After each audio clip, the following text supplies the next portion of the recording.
నమస్తే welcome to our channel. Andhra Pradesh మాజీ ముఖ్యమంత్రి వైసీపీ అధినేత వైఎస్ జగన్మోహన్ రెడ్డి పైన పెద్ద కుట్ర జరగబోతోందా అని చెప్పి సాక్షి వాళ్ళు ఒక ఆర్టికల్ని అయితే ప్రచురించారు. మరి రాప్తాడు నియోజకవర్గంలో జరిగినటువంటి దానిపైన పచ్చ మీడియా అంతా కూడా పచ్చి అబద్ధాలు చెబుతుంది. వైఎస్ జగన్మోహన్ రెడ్డి పైన కుట్రపూరితంగానే ఇటువంటి చర్యలు చేస్తుంది అని చెప్పి వాళ్ళు రాస్తున్నారు. మరి నిజంగా ఏం జరుగుతుంది ఆంధ్రప్రదేశ్లో, అసలు రాప్తాడులో ఏం జరిగింది, ఇవన్నీ కూడా తెలుసుకునే ప్రయత్నం చేద్దాం. దీన్ని పూర్తిగా విశ్లేషించడానికి మనతో పాటుగా ఉన్నారు సీనియర్ పొలిటికల్ అనలిస్ట్ కొత్త రవీంద్రబాబు గారు. సార్ నమస్తే. సార్ నమస్తే. జగన్ రాప్తాడు పర్యటన గురించి పచ్చ మీడియా అంతా కూడా పచ్చి అబద్ధాలు వండి వారుస్తుంది. జగన్మోహన్ రెడ్డి పైన పెద్ద కుట్రకు ఈ కూటమి ప్రభుత్వం పాల్పడుతుంది, ఇది సాక్షి ప్రధానంగా ఆరోపిస్తుంది. సార్ మరి అసలు రాప్తాడు నియోజకవర్గంలో ఏం జరిగింది, అక్కడ హెలిప్యాడ్ దగ్గర ఏం జరిగింది, మరి పోలీసులేమో విచారణ చేపట్టి ఒకటి చెప్తున్నారు, ఇక్కడ సాక్షి ఆర్టికల్లో ఇంకొకటి ఉంది. మొత్తానికి మీరేమంటారు సార్ దీనిపైన? ఆంధ్రప్రదేశ్ రాష్ట్రంలో 2 రోజుల క్రితం జరిగిన రాప్తాడు దగ్గర జగన్ రెడ్డి గారు చేసిన రచ్చ నిష్పక్షపాతంగా, పార్టీలకి అతీతంగా, ఇది ఎల్లో మీడియానా నీలి మీడియానా అన్న ప్రస్తావన లేకుండా ఏం జరిగిందనేది విశ్లేషించే ప్రయత్నం చేద్దాం. జగన్ రెడ్డి గారు సహజంగా గడిచిన ఇన్ని సంవత్సరాల నుంచి మనం గమనించినట్టయితే ఒక విషయం మనకు అర్థమవుద్ది. ఎక్కడన్నా శవం కనపడితే హుటాహుటినే వెళ్తాడు. పర్వాలే, మంచిదే. కానీ ఎట్లా వెళ్తాడు? మంది మార్బలం అంటే ఒక బహిరంగ సభకి వెళ్ళినట్టు వెళ్తాడు. ఎందుకు? First point. సెకండ్ పాయింట్, ఆ శవం దగ్గర నవ్వుతాడు. ఎందుకో తెలియదు. మనం చాలా సందర్భాల్లో చూసాం. నేను అంటే బేస్లెస్ అలిగేషన్ చేయటం లేదు, ఆయన నైజం అటువంటిదని అనుకుందాం. సరే, రాప్తాడులో లింగమయ్య అనే ఒక వైఎస్ఆర్ కాంగ్రెస్ పార్టీ కార్యకర్త చనిపోయాడు. అది ఎందుకు చనిపోయాడు, ఎవరు చంపారు అన్న విశ్లేషణ మనం నిర్ధారణ చేయకూడదు కాబట్టి అది పక్కన పెడదాం. ఈ రాప్తాడులో రచ్చకి కారణం ఏంటో ఒకసారి పార్టీలకు అతీతంగా మాట్లాడుకుంటే, జగన్ రెడ్డి గారు హెలికాప్టర్లో దిగారు. హెలికాప్టర్ చెప్పన్ ఏవియేషన్ అకాడమీకి సంబంధించిన హెలికాప్టర్ హైర్ చేసుకున్నారు. First point. ఇక్కడ అలిగేషన్ ఏంటి? వేరే పార్టీ వాళ్ళు, వైఎస్ఆర్ కాంగ్రెస్ పార్టీకి సంబంధించిన శ్రేణులు ఆ హెలికాప్టర్ని కార్యకర్తలు ధ్వంసం చేశారు, లేదా విండ్షీల్డ్ డ్యామేజ్ చేశారు. First point. దానికి అల్టిమేట్గా ఓవరాల్గా వాళ్ళ ఎలిగేషన్ ఏంటంటే, ఎన్డీఏ గవర్నమెంట్ సెక్యూరిటీ ఫెయిల్యూర్, జగన్కి సెక్యూరిటీ భద్రత కల్పించటంలో ఎన్డీఏ ప్రభుత్వం ఫెయిల్. ఇది కదా కంక్లూజన్.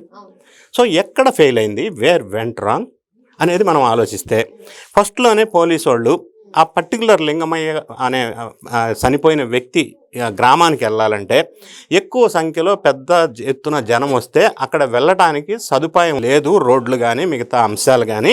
కాబట్టి పెద్ద ఎత్తున జన సమీకరణ లేకుండా కేవలం జగన్ రెడ్డి గారికి సంబంధించిన 11 కార్లని అలో చేస్తూ చూసి రమ్మని ఇన్స్ట్రక్షన్స్ ఇచ్చారు పోలీసు వాళ్ళు. First point. సెకండ్ పాయింట్, 1100 పోలీసులు అక్కడ బందోబస్తులో ఉన్నారు. హెలిప్యాడ్ దగ్గర 250 పోలీసులు బందోబస్తులో ఉన్నారు. థర్డ్ పాయింట్, ఈ ప్రకాష్ రెడ్డి అన్న అతను నిన్న ఒక ఎలిగేషన్ కామెంట్ చేశాడు పత్రికా ప్రకటనలో. ఏంటి? వీళ్ళని అదుపు చేయడంలో పోలీసులు ఫెయిల్ అయ్యారని. అసలు హెలిప్యాడ్ దగ్గరికి, హెలికాప్టర్ దగ్గరికి వీళ్ళందరినీ రమ్మని చెప్పి వాట్సాప్లో మెసేజ్ ఇచ్చి అక్కడ జమ చేసింది ఎవరో, నేను ఎలిగేషన్ చేయట్లేదు, ఎవరో తేల్చాల్సిన అవసరం ఉంది. అది హోమ్ మినిస్టర్ గారు స్వయంగా పోలీస్ ప్రిలిమినరీ ఇన్వెస్టిగేషన్లో బయటపడిన అంశం చెప్పారు. ఈ ప్రకాష్ రెడ్డి అనే వ్యక్తే అక్కడ జన సమీకరణ చేసి హెలిప్యాడ్ దగ్గర జనాన్ని జమ చేశాడని. ఎందుకు చేయవలసి వచ్చింది? ఎవరి కళ్ళల్లో ఆనందం చూడటానికి చేయవలసి వచ్చింది. రెండో పాయింట్, పోలీస్ ఇన్స్ట్రక్షన్స్ని వైలేట్ చేసి అంత పెద్ద ఎత్తున లింగమయ్య హత్య కోసం జనాన్ని ఎందుకు జమ చేయవలసి వచ్చింది? మూడో అంశం, హెలికాప్టర్లో రావటం అనేది ఆంధ్ర రాష్ట్రంలో ఏ రాజకీయ నాయకుడైనా ఎన్నో సంవత్సరాల నుంచి మనం చూస్తున్నాం. మరి ఎప్పుడూ జరగని ఈ సంఘటన హెలికాప్టర్ మీదకి ఈ వైఎస్ఆర్ కాంగ్రెస్ పార్టీ శ్రేణులు ఎందుకు పోయి విండ్షీల్డ్ని ధ్వంసం చేశారు? మూడో పాయింట్, విండ్షీల్డ్ పగిలిపోయింది, హెలికాప్టర్ పనికి రాకుండా పోయింది కాబట్టి జగన్ రెడ్డి గారు అనూహ్యమైన ఇటువంటి విపత్కర పరిస్థితుల్లో వేరే మార్గం లేక సెక్యూరిటీ రీజన్స్ వల్ల సెక్యూరిటీ ఫెయిల్ అయింది కాబట్టి రోడ్డు మార్గంలో బెంగళూరు వెళ్ళవలసి వచ్చింది. ఇది కదా వాళ్ళు చెప్పే స్టేట్మెంట్. ఇది కరెక్టే అయితే ఆ హెలికాప్టర్ విండ్షీల్డ్ పగలలేదు. First point. అది విండ్షీల్డ్కి సంబంధించిన బీడింగ్ కొంత డ్యామేజ్ అయింది. సెకండ్ పాయింట్, ఆ హెలికాప్టర్ 11:04కి ల్యాండ్ అయిన తర్వాత 11:56కి మళ్ళీ టేకాఫ్ అయింది. అదే డ్యామేజ్ అయితే హెలికాప్టర్ ఏవియేషన్ మళ్ళీ పైకి వెళ్ళటానికి వీల్లేదు అని నిర్ధారణ అయితే మళ్ళీ ఆ హెలికాప్టర్ మళ్ళీ ఎందుకు ఫ్లై అయ్యి వెళ్ళిపోయింది? మరి హెలికాప్టర్ పైలట్ వెళ్ళినప్పుడు జగన్ రెడ్డి గారు వెళ్ళటానికి వీలు కాదా? సెకండ్ క్వశ్చన్, ఆ హెలికాప్టర్ని హైర్ చేసుకున్న వాళ్ళు చెప్పన్ ఏవియేషన్ వాళ్ళ దగ్గరికి పోలీస్ ఇన్వెస్టిగేషన్కి వెళ్తే వాళ్ళు సహకరించట్లేదు డీటెయిల్స్ ఇవ్వమంటే.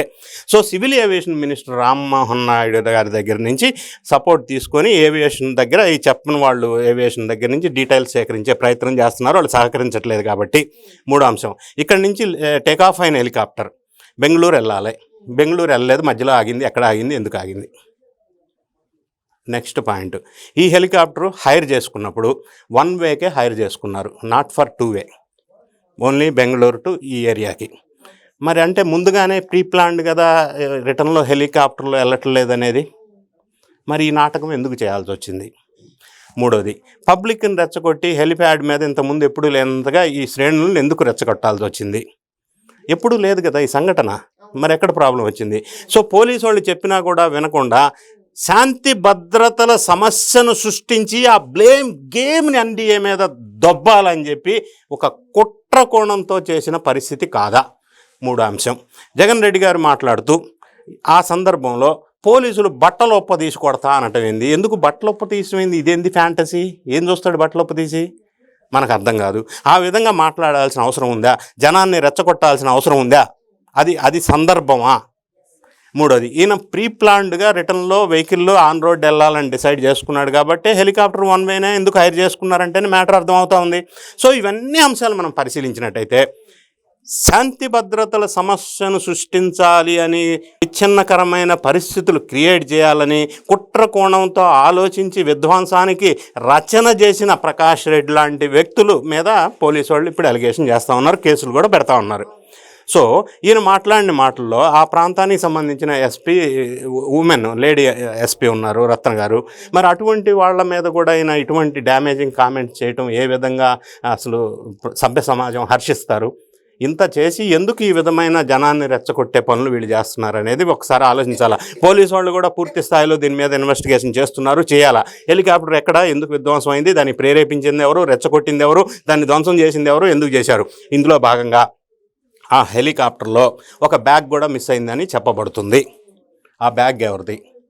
అందులో ఏమున్నాయి? అది ఎవరు తీసుకెళ్లారు? ఎక్కడి నుంచి తెచ్చారు? ఎందుకు తెచ్చారు? దాని మీద కూడా పూర్తి స్థాయిలో విచారణ జరగాల్సిన అవసరం ఉంది. అందులో ఏమన్నా కుట్రకోణం ఉందా?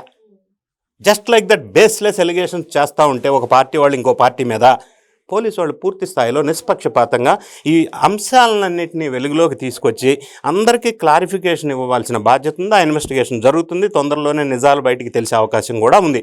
అప్పుడు తెలుస్తుంది జనంలో ఎవరు సృష్టించారని. మీరు అన్నారు కదా పత్రిక వాళ్ళు ఏదో ఆర్టికల్ రాశారని. సో నిజాలు బయటకు వచ్చినప్పుడు ఎవరిది కరెక్టు, వేర్ వెంట్ రాంగ్ అనేది తెలిసే అవకాశం తొందరలోనే మనకు ఉంది.